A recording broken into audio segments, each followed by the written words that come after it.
दोस्तों, कैसे हैं आप सब। स्वागत करती हूँ आप सभी का आपके अपने यूट्यूब चैनल एजुकेशनल चैनल में। आज की इस वीडियो में हम पढ़ेंगे पैरामीटर ऑफ ए रेक्टेंगल। एक रेक्टेंगल का पैरामीटर कैसे निकालते हैं, जिसमें हमें दो चीज़ों की नीड होती है, एक तो लेंथ और एक ब्रेथ।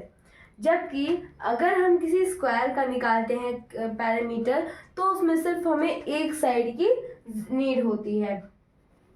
पैरामीटर मैंने कल ही आपको बताया क्या होता है। रेक्टेंगल हमें पता है, एक ऐसी शेप जिसकी अपोजिट साइड जो होती है वो इक्वल होती है।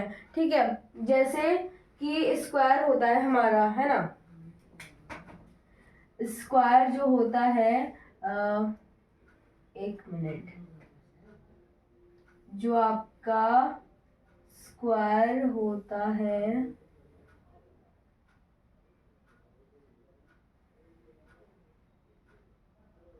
ठीक है, स्क्वायर में तो क्या होता है, आपकी चारों साइड जो होती हैं वो इक्वल होती हैं। लेकिन जो रेक्टेंगल में होता है उसकी जो अपोजिट साइड्स होती हैं ओनली वो ही इक्वल होती है। जैसे इसमें ये और ये साइड इक्वल है, ये और ये साइड इक्वल है, जबकि इसमें जो चारों साइड है वो इक्वल है। कभी भी रेक्टेंगल में एडजेसेंट साइड इक्वल नहीं होती। और पैरामीटर का जो मतलब है वो भी रेक्टेंगल में सेम है।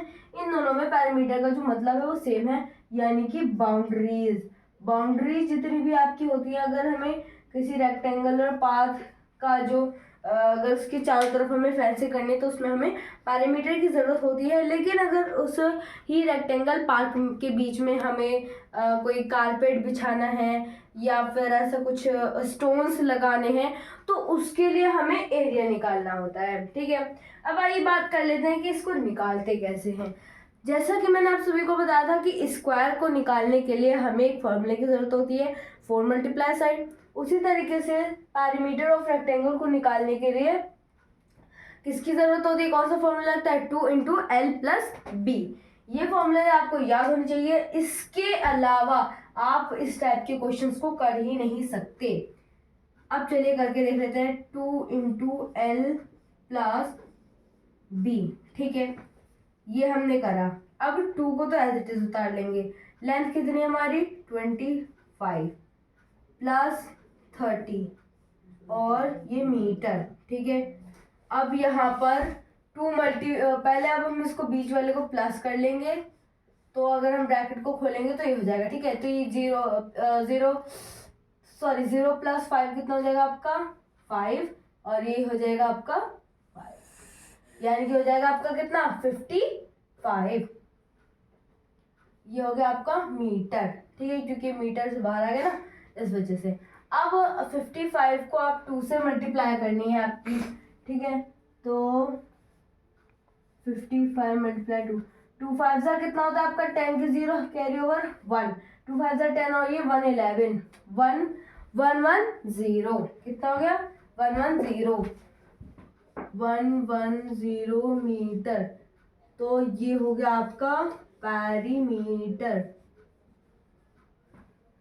ठीक है, पैरीमीटर ऑफ रेक्टेंगल का जो एक रेक्टेंगल है जिसकी लेंथ ब्रेथ ये है, और हमने उसका पैरीमीटर निकाला यानी कि उसकी बाउंड्री निकाली है कि इन सबका सम करके कितना आ रहा है। ठीक है, नेक्स्ट क्वेश्चन जल्द से देख लेते हैं। 2 इंटू एल प्लस बी। ठीक है, 2 और ये लेंथ कितनी है हमारी 18, ब्रेथ कितनी है हमारी 19। ठीक है, सेंटीमीटर में है दोनों। 18 प्लस 19 कितना हो जाएगा, अगर हम 9 प्लस 8 करते हैं तो कितना होगा आपका 17। तो ये हो गया 7 यहाँ पर, और कैरी आ गई 1, ये हो जाएगा 3, ये हो जाएगा 37 सेंटीमीटर। कभी भी पैरामीटर जो होता है वो कभी भी किस में नहीं आता, स्क्वायर में नहीं आता है। ठीक है, वीडियो को जल्दी जल्दी से लाइक करते जाओ, चैनल को जल्दी जल्दी से सब्सक्राइब करते जाओ। जिसने नहीं करा जल्दी जल्दी सब्सक्राइब कर लो। ठीक है, आगे बढ़ते हैं। 2 मल्टीप्लाई 37 सेंटीमीटर। अब इसको भी मल्टीप्लाई कर लेंगे और ये जो हमारा आंसर आ जाएगा, और वीडियो को हम ऐड कर देंगे। 7 2 हो जाएगा आपका 14 के 4 कैरी ओवर आई 1, 3 2 जा आपका हो जाएगा 6 और 1 ये 7 74। तो ये हो गया आपका इस वाले रेक्टेंगल का पेरीमीटर, यानी कि बाउंड्रीज। एक रेक्टेंगल है, उसकी लेंथ और ब्रेथ ये है और उसकी पेरीमीटर आ गया। अगर आप कुछ फैंसी करनी है तो आप ये वाला पेरीमीटर लेके उसको इक्वल्स में कर सकते हैं। जो नेक्स्ट वाला क्वेश्चन है वो आप कमेंट सेक्शन में बताएंगे। कैसी लगी आप सभी को वीडियो, कमेंट सेक्शन में जरूर बताना। Thanks for watching. ऐसी और इन्फॉर्मेटिव वीडियो के लिए सब्सक्राइब करो हमारे चैनल एजुकेशनल चैनल को।